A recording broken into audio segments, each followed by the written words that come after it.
9. Frontière de Sumy. Incursion transfrontalière et menaces logistiques.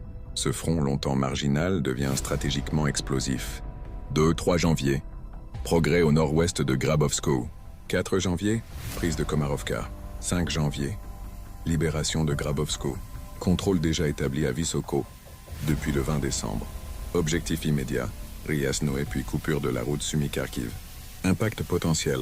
Si cette route est coupée, des milliers de soldats et tonnes de matériel ne pourront plus circuler entre le nord et l'est de l'Ukraine. 10 guerres aériennes, records historiques et cibles stratégiques. Les chiffres parlent d'eux-mêmes.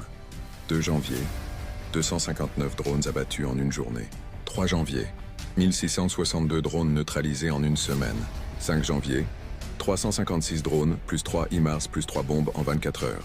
Mais surtout, Moscou a changé de stratégie. Frappe nocturne contre infrastructures énergétiques, Kiev, Mykolaiv, Slavutych.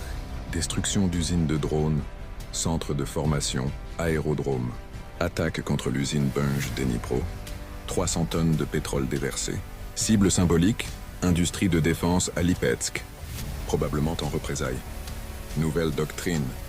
Désindustrialiser l'arrière ukrainien et décourager les investissements occidentaux. Dimension humaine et propagande. Civils tués à Kori, 24. Tarasovka, un enfant. Komutovka, 1. Blessés à Razumnoe, 3. Belgorod, 4, dont un enfant. Explosion à Kharkiv initialement attribuée à la Russie, mais confirmée comme détonation interne de munitions ukrainiennes. Centre commercial Persona. La guerre de l'information est aussi intense que celle des tranchées. Conclusion globale.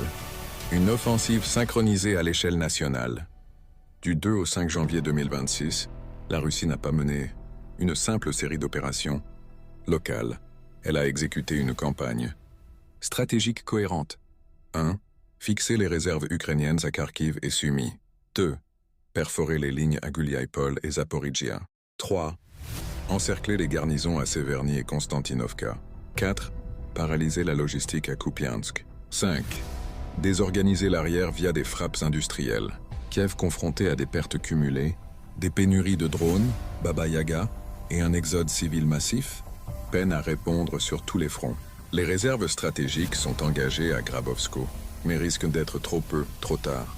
L'année 2026 commence donc sous le signe d'une accélération, guerre de position figée, russe sans précédent, non pas mais d'une offensive mobile, multidomaine et implacable, et chaque jour qui passe rapproche Moscou de son objectif ultime, la fragmentation logistique et morale